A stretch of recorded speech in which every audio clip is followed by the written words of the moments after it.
Look at the UK, just across the pond. Just look what they are doing over there. Mass stabbing attack on a train into London. 11 stabbed, 4 critically. Just one of many instances in a city and country overrun by criminals and illegals. A major city ruined by a foreign-born mayor who cares more about migrants than about his own citizens. Sound familiar? A major city ruined by a foreign-born mayor who's allowed crime and criminals to ruin the city he runs. The president said it best, I think. I think he's done a terrible job, the mayor of London, but a nasty person.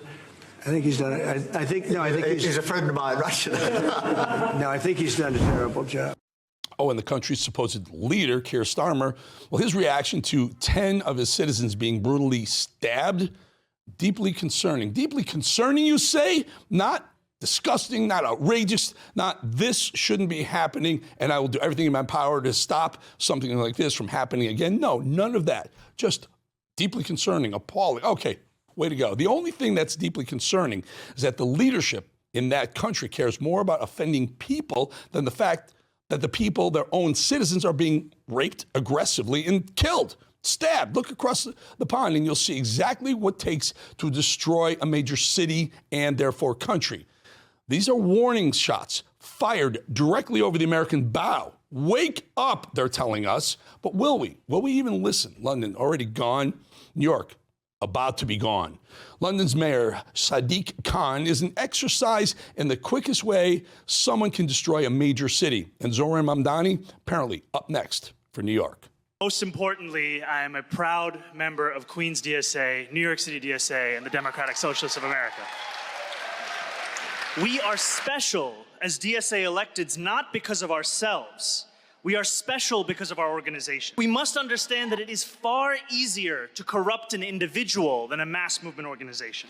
As individuals, you simply cannot withstand the coercion, the control, and the consequences that are meted out in that chamber forever. Maybe you can hold off for a year. Maybe you can hold off for a few terms. But soon, you will start to rationalize that which you initially... Well, that was just New York's likely next mayor to be elected tomorrow, talking about how his party of communists will slowly but surely infiltrate governments throughout our country until they have all the power. Are we listening? Are Americans really listening? Are we hearing Mamdani when he says, with his own words, that illegals have special rights and privileges in his mind? I think the first thing that you do is you close the door that Eric Adams opened to the NYPD doing civil immigration enforcement. He said that on national television. The second thing you do... So you would not allow the New York Police Department to engage or to cooperate with ICE or DHS? Not in civil immigration enforcement. Come hell or high water, Mamdani is keeping those illegals in New York, and the taxpayers will foot the bill on his watch. He's saying it outright, right out of his mouth. The country he's from has strict anti-gay laws.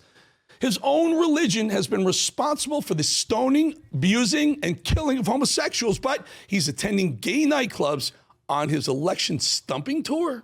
Are we ready to beat Andrew Cuomo? Are we ready to win a city we can afford? Are we ready to make history? Mamdani, he's a liar. He's a grifter.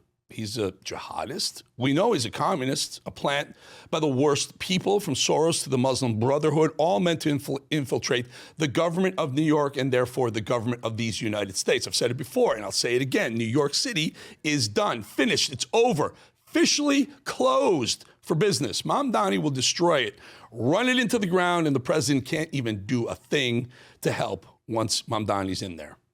But what if Mamdani becomes mayor? It's going to be hard for me as the president to give a lot of money to New York because if you have a communist running New York, all you're doing is wasting the money you're sending there. So I don't know that he's won, and I'm not a fan of Cuomo one way or the other, but if it's going to be between a bad Democrat and a communist, I'm going to pick the bad Democrat all the time, to be honest with you. This Mamdani guy is the worst possible scenario for a city overrun with illegals and criminals. And what just happened in the UK outside of London will happen more with Mamdani in power in one of our major cities. We don't know it yet. We don't know the motive or circumstances behind the UK stabbing spree.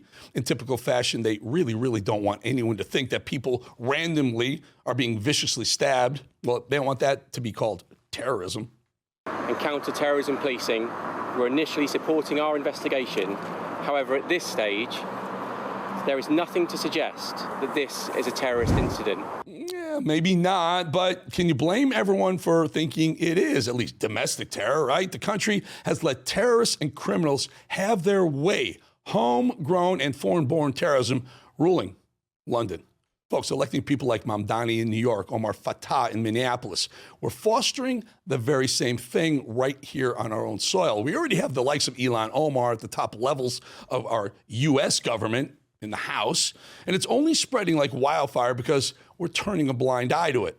There's zero benefit to electing Mamdani to any position of power, let alone one of the most important and influential cities, mayors in the country. Aside from supporting terrorists, putting the needs of illegals above citizens, and being an outright Marxist, just outright says it. I remember a day when that would disqualify you from anything, certainly holding office, probably from being a friend of his at all. The guy is barely 34, has never had a real job, was elected 5 years ago to the state assembly, which is a badge, I guess, what you wear while you scrounge around for attention and connections in New York. This isn't somebody you want in a position to guide the future of one of the largest economies in the world. Like I said before, when we look across the pond, we see exactly what it takes to destroy a major city and then, therefore, let it spread, and it'll spread to the rest of that country. We give these people positions and power, and it's over. These are warning shots fired right across the bow of America. But will we listen? I don't know. Right now, we're not. All right, I got to do this. It's amazing. Because of you, because of all of you. You have to search on YouTube at Eric Bolling The Edge, because look at what we're doing right there. In just 45 days, see the subs number 35? 100 times faster than the average YouTube channel. 55,000 views, that's 20 times faster and more than the average YouTube channel at that time. And 1,120 watch hours, 25 times faster. It's because of you and the great content we're putting up. We're putting up some amazing, amazing guys who teach us how to fall and get back up off the ground. It's all about grit, perseverance. It's okay to be masculine again. You can be a guy. The Edge, it's amazing. I love the show, and I love you for doing this. You hit subscribe or just aim your phone at that QR code. Little yellow line comes around, hit it. No charge, never going to be a charge. Just gets you into when you go to YouTube, it puts The Edge towards you where you can find it easily. I appreciate you. I appreciate your support. I appreciate you sharing it. I appreciate you watching. And I especially appreciate you if you go to youtube.com/@EricBolling, The Edge. Please subscribe once you're part of the early. This is going to be a monster platform, guys, once you're part of it. Thank you. We'll be back 2.5 minutes.